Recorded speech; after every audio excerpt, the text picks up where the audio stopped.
Assalamualaikum warahmatullahi wabarakatuh. Di sini saya akan menjelaskan tentang uji chi-square.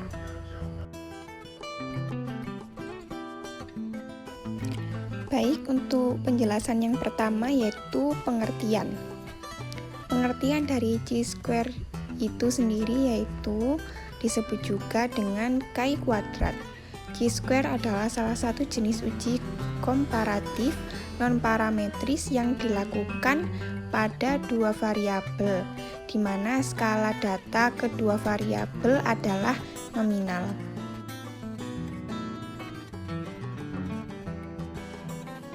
Nah, baik, untuk syarat dari uji chi-square yaitu tidak ada sel dengan nilai frekuensi kenyataan atau disebut juga actual count atau F0 sebesar 0. Selanjutnya, apabila bentuk tabel kontingensi 2x2, maka tidak boleh ada satu sel saja yang memiliki frekuensi harapan atau disebut juga expected count atau FH kurang dari 5. Terus selanjutnya, apabila bentuk tabel lebih dari 2x2, misal 2x3, maka jumlah sel dengan frekuensi harapan yang kurang dari 5 tidak boleh lebih dari 20%. Seperti itu.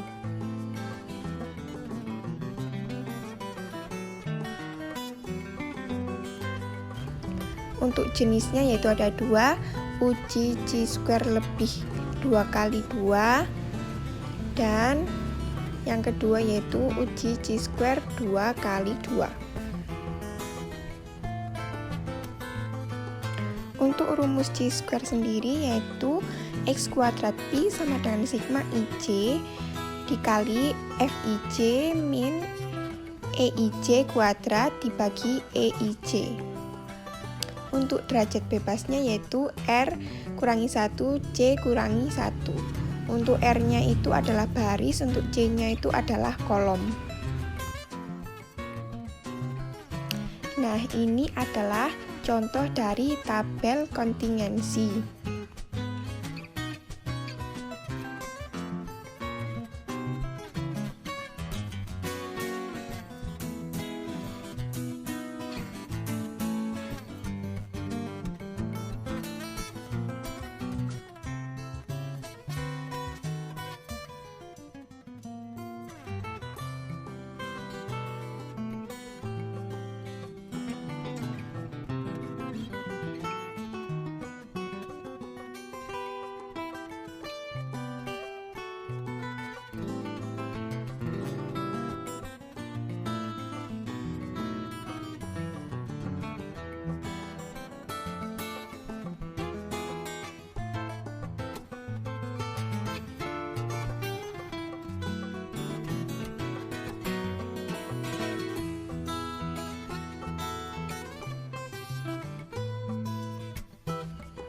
Nah, ini adalah contoh dari tabel kontingensi chi-square.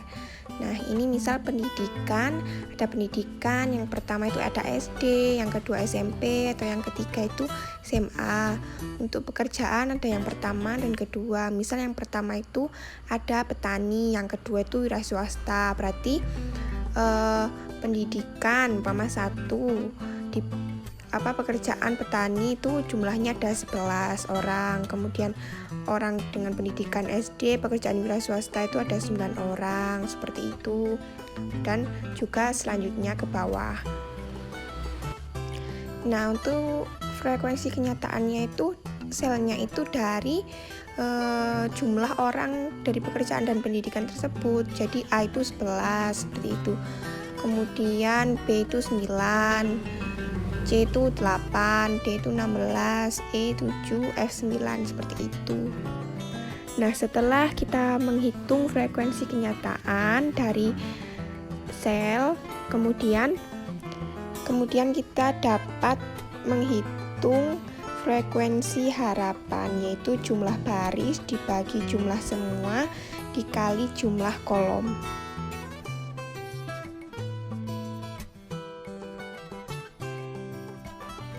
Nah, ini adalah contoh dari penjumlahan tersebut, yaitu jumlah baris itu ada 20, kemudian dibagi jumlah semua itu ada 60, kemudian dikali jumlah kolom itu ada 26, maka didapatkan hasil 8,667.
Nah, tadi kan kita sudah dapat selnya A, B, C, D, E, F, juga F0-nya juga 11, 9, 8, 16, 7, 9, dan juga FH dari hasil sel dan FO kan tadi. Kemudian kita hitung lagi, F0 dikurangi FH, berarti 11 dikurangi 8,667, maka didapatkan hasil 2,333.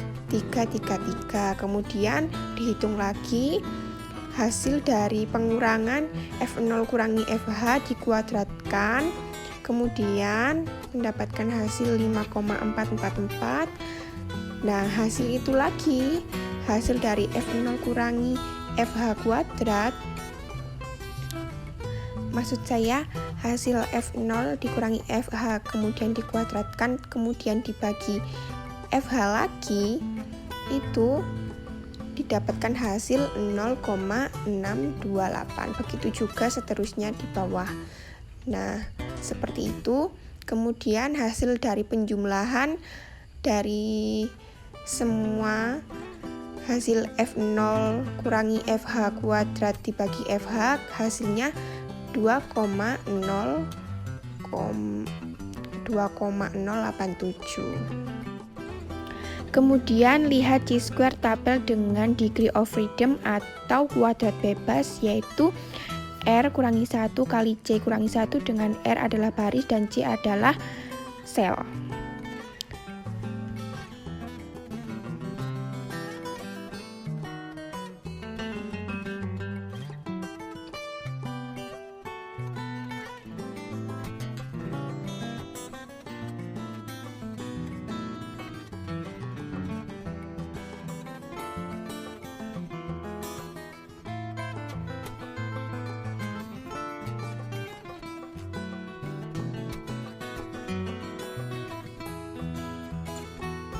Nah, pada contoh baris ada 3 dan kolom ada 2, sehingga degree of freedom-nya itu 2-1 kali 3-1 sama dengan 2. Nah, apabila taraf signifikasi yang kita gunakan 95%, maka batas kritis 0,05 pada degree freedom 2 mendapatkan nilai chi-square tabel sebesar 5,991. Karena chi-square hitungnya kurang dari 5,991 yaitu 2,087, kurang dari chi-square tabel, maka tidak ada pengaruh signifikan antara pendidikan dengan jenis pekerjaan. Jadi dari hasil uji chi-square tadi yang pada tabel tadi itu tidak ada pengaruh antara pendidikan dengan jenis pekerjaan yang didapatkan oleh mereka. Kemudian data ini juga telah diuji menggunakan aplikasi SPSS dan juga telah terbukti benar ya sama dengan aplikasi cara perhitungannya.